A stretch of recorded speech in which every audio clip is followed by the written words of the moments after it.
Quand je dis joueur pro ou e-sport, vous pensez peut-être à des grosses scènes compétitives du style Rocket League ou League of Legends. Mais de mon côté, c'est pas ça du tout. L'e-sport, c'est un univers de malade. Ça peut aller de toi et ton cousin qui jouent ensemble une game smash à Bouga qui, à 16 ans, est devenu le premier et pour l'instant seul champion du monde de Fortnite et a empoché 3 millions de dollars. Je me rappelle, j'étais sur le stream d'ailleurs, c'était incroyable. L'e-sport, c'est déjà très gros et c'est en train de le devenir encore plus. Sauf que là où l'aventure de certains joueurs pro débute sur des énormes scènes avec parfois des millions de dollars à la clé, mon aventure débute ici. Oui, sur Discord. Tout a commencé avec un screen de moi et mon pote Spike qui jouait à un jeu. Ce screen, on l'a posté sur un Discord qui malheureusement n'existe plus, ce qui fait que j'ai pas tous les screens malheureusement. Au moment de l'histoire, on est le 9 février 2022 et à cette date, il y a eu un Nintendo Direct. Un Nintendo Direct, c'est le moment où Nintendo annonce ses prochaines sorties de jeux. Parfois, il y a vraiment des dingueries qui sont annoncées, genre Zelda Tears of the Kingdom. Donc c'est un moment vraiment attendu par les fans. Du coup, on est en février, il fait froid, en vrai je sais plus, mais il fait rarement chaud en février. Bref, il y a un Nintendo Direct et on s'attend à du lourd. Et du lourd va arriver.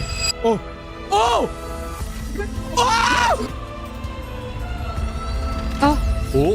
Mario Foot? Ça sent bon cette histoire. Mario Striker, que je vais appeler Mario Foot le reste de la vidéo parce que c'est vraiment plus simple, est annoncé. Il y a beaucoup de monde qui attendait ce jeu et j'en faisais partie. Le jeu est donc annoncé pour juin 2022. Mario Foot, ça a rien à voir avec l'univers tout mignon et tout gentil de Mario classique. De base, on arrive dans un monde tout mignon où la créature la plus effrayante ressemble à ça. Bonjour à vous. Et où faut sauter partout pour sauver la princesse du coin capturée par une tortue malveillante. Je pense que c'est le meilleur résumé de Mario que j'ai fait de ma vie, c'est légendaire. Là on a un jeu de foot en apparence tout à fait normal où pour gagner il faut marquer des buts, logique jusqu'à maintenant. Sauf que là on a Donkey Kong qui à tout moment peut donner sa meilleure patate à Toad ou à Mario. Ça s'envoie des bombes dans le coin de la gueule, non vraiment c'est 10 fois plus violent qu'un jeu Mario habituel. Oh, c'est trop violent pour moi, ça laisse tomber. C'est trop violent. Donc à partir de là il y a une très grosse hype qui monte autour du jeu. Le dernier opus était sorti en 2007 et c'était un putain de banger. Regardez-moi ça.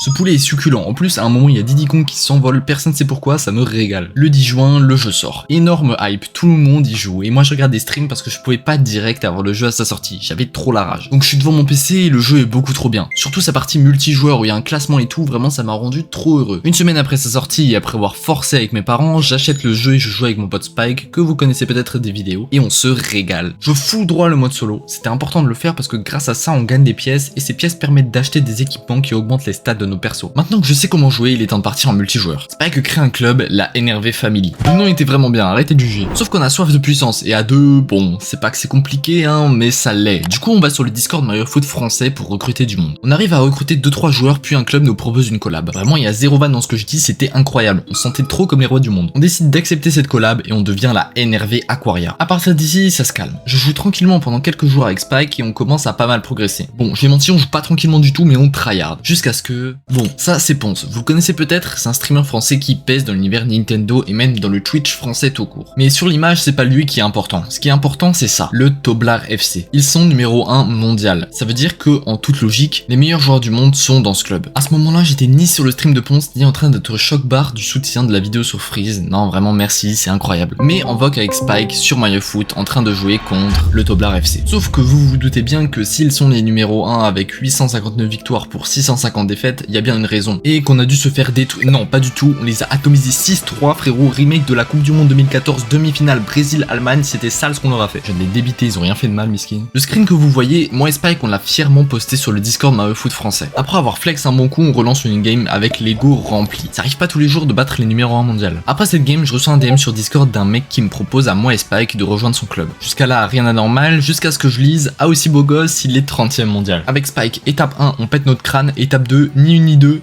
J'adore cette expression. On pose notre démission de la NRV Aquaria pour rejoindre le FC Slowmers. Grosse force à la NRV Aquaria d'ailleurs, je crois qu'ils nous kiffaient plus trop après être partis, mais tranquille. On a donc une nouvelle page qui se tourne, c'est un putain de mercato, j'ai jamais vu ça. Donc là on est dans le 30e club mondial, on a battu les numéros 1, on est clairement à notre prime. Et c'est ici que ma carrière pro commence. Et croyez pas que c'était un coup de chance, bon ça l'était un peu, mais j'avais un vrai niveau. Et Spike aussi, regardez.